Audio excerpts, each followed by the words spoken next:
How's it going, everyone? This is the George here, and today I'm going to be reviewing Inside Out. This is the 2015 Pixar movie, or actually one of the two Pixar movies that came out in 2015. The other one was The Good Dinosaur, but this was the first of the Pixar movies to come out in 2015. This was directed by Pete Docter, who directed Up and Monsters Inc., two of my favorite Pixar movies, as well as Soul 5 years after he directed Inside Out, which is another fantastic Pixar movie.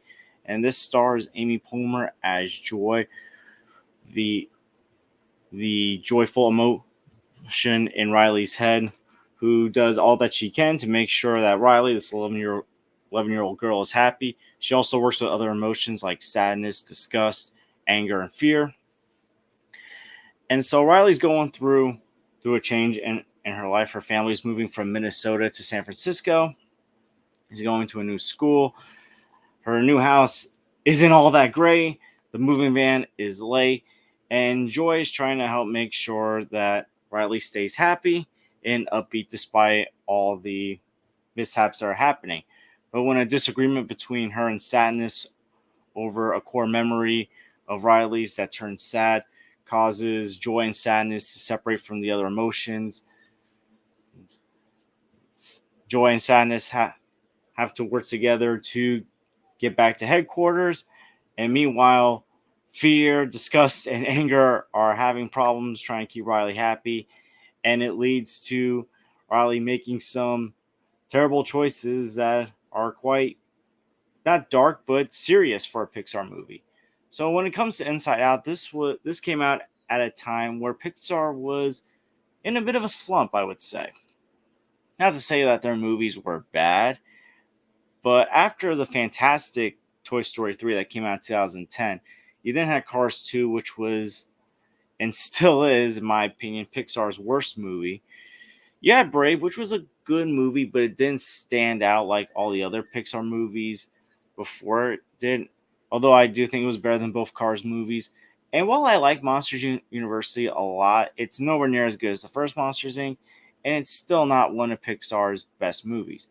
Pixar took a year off with 2014, and so Inside Out came out, and it wasn't a sequel, it was back to an original concept. And I was very curious how this movie would turn out. This movie also came out at an interesting time in my life. It was the second to last movie that I saw in theaters when I lived in Pennsylvania. It was actually after I came back from my Disney vacation after I graduated high school. And so I kind of, what Riley was going through in the movie, moving to a new environment, I was somewhat going through at the same time because, like Riley, I was leaving my friends, going into a new environment, going into, well, new college, new school, similar to her. But at the same time, I was kind of familiar with the area that I was moving to because I had visited that area many times. And while I would say I feel like I overall had a better adjustment than what Riley went through, I still understood some of those feelings that Riley had as far as missing my friends, missing the good memories that I had in my old home, and trying to adjust to a new situation, a new beginning. Now, when it comes to Inside Out, this is definitely one of Pixar's better movies. I'm not going to be ranking all the Pixar movies because I still haven't even reviewed all the Pixar movies on this channel. But as far as the Pixar movies that came out in the 2010s, and we still got some great Pixar movies that came out in the 2010s. It's not like, oh, Inside Out came out and then everything afterwards wasn't good. No, you still had great movies like Coco come out. Even though Soul was 2020, that was another great movie. I know not everyone loves Incredibles 2, but I personally like Incredibles 2 a lot. I like Finding Dory a lot. I know some people have issue with Toy Story 4. I like Toy Story 4 a lot. I like Luca a lot. But post Toy Story 3, Inside Out is probably my favorite Pixar movie. To me, this is Pixar at its most creative. And I'm not just talking about story and concept. This movie is well animated and very colorful. To me, this is probably the best animation job that Pixar has done as far as the settings and colors go, particularly in Riley's head, the journey that joy and sadness go on, including meeting Riley's imaginary friend Bing Bong. Um, there's this like one scene where Bing Bong leads him to what he thinks is a shortcut, but all it's doing is changing the appearances of him, joy, and sadness. But it's very creative. It's well animated, and the choices in regards to color emotions. I mean, joy is yellow, sadness is blue, anger is red, disgust is green, fear is purple. But also, there's a point in the movie, and by the way, I always forget to do this when I'm reviewing older movies. Spoilers if you haven't seen Inside Out. I mean, this movie is almost 10 years old, so hopefully you've seen it by now. But if not, there's spoilers coming up. At a point in the movie where Anger decides to have Riley run away, go back home to Minnesota to get happy memories again because he thinks that's how she's going to be happy. By the time he, fear, and disgust regret their decision and try to stop it, Riley feels no emotions. And the control panel that they use is turning black. You also see that when the core memories are out of the machine, the islands that power up Riley, these emotions like Goofball Island, Family Island, Hockey Island, they turn gray and they collapse. Memories that are becoming forgotten turn black and gray. They become forgotten. Like the color choices from being very colorful with certain emotions to becoming dull, gray and black when, you know, they're being forgotten or there's no emotions being felt. That's some great creative decision making with this movie. And Michael Giacchino does the score, and I can't believe I didn't realize that Michael Giacchino has done a lot of Pixar scores. I honestly had no idea until I was looking up because I always loved the Inside Out score. To me, after the Toy Story movies, Monsters Inc., Incredibles, and Finding Nemo, this is probably my favorite Pixar score. And Michael Giacchino does a beautiful job with this score. To me, this is up there with his Planet of the Apes score for Dawn and War for the Planet of the Apes as being my favorite Michael Giacchino score. It's so beautiful and captures the development of emotions so well.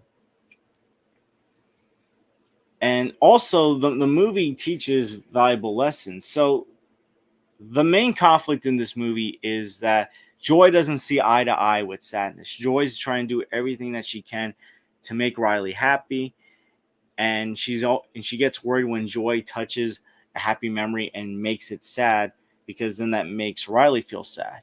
But over the course of the movie, she realizes how important sadness is and realizes that happy memories and sad memories go together. There's a memory, for example, of when Riley played hockey on her old team and her hockey team lost and she missed the winning goal. And Joy realizes that starts off as a sad memory, but then it becomes a happy memory later on after Riley's parents and her team cheers her up. So it has a powerful message in showing that it's okay to not always be happy. It's okay to sometimes feel sad. It's okay to not hide your sadness. So the movie has a great, powerful message. And as far as Pixar's movies go, this is a very serious movie. And I don't mean this isn't like The Incredibles, where if you remember the Incredibles syndrome killed so many heroes. It's serious in the fact that that at a point in the movie, as I mentioned before, Riley tries to run away back to Minnesota and she's not feeling any emotions. And as she's walking, the setting fits the mood well because you see how dull it is outside. You see how dull the buildings look around her. And it's also very relatable because there's a lot of people that have been in Riley's situation, moving to a new environment, not making friends, missing home. I'm sure some people have contemplated running away or going back home without their parents knowing. I don't know how true that is, but I'm sure there's been some that have felt that way. The voice acting is incredible. Amy Poehler as Joy is great. Phyllis Smith as Sadness, she does a great job as well. And another thing that's very emotional about the movie, this is definitely one of Pixar's more emotional movies. I still like tear up when I watch this movie at times. The character Bing Bong, the imaginary friend, he's one of those comedic characters that doesn't get on your nerves like some do. I mean, I mentioned Cars before. Mater was funny in Cars, but in Cars 2, Mater just annoyed me. Here though, Bing Bong is not annoying, and you understand why he still wants to be there for Riley, still cares about Riley, still wants to take her on his rocket, but he makes an ultimate sacrifice at the end of the movie that's really emotional and powerful in order for Joy to get back to headquarters. So, but despite the serious stuff in this movie, there is a lot of funny stuff in this movie as well. Particularly how the banter between fear, disgust, and anger, because they're trying to figure out how to make Riley happy without Joy being there. The sequence where they're trying to wake Riley up to get the train moving, and just the bizarre dream sequences are just so hilarious to watch. The triple dent gum joke never gets annoying. I actually enjoy the jingle as well. So despite the serious themes of Inside Out, it's still a funny movie. But it's one of those animated movies that I love because it's a movie that I think holds up better as an adult than it does as a kid. And it makes you really think. Like, I still think a lot about this movie every time I rewatch it. It wasn't just the first time I watched it, but like every time, including when I recently rewatched it. As far as any issues I have with the movie, this might sound like a nitpick. The only thing that I'm not big on with this movie is the beginning of the movie. I feel like the movie, while I'm glad, like, obviously you got to explain how this world works, how these emotions work. I feel like it's a bit slow with explaining it. I feel like it's weird. I've recently been complaining about the pacing of newer movies that have come out. The pacing in like the first 10 minutes was the slowest as far as the beginning for a Pixar movie, it felt like. But after that, the movie did a fantastic job with pacing and telling its story. Outside of the beginning, the movie moves very quick once we get that explanation of how the emotions work.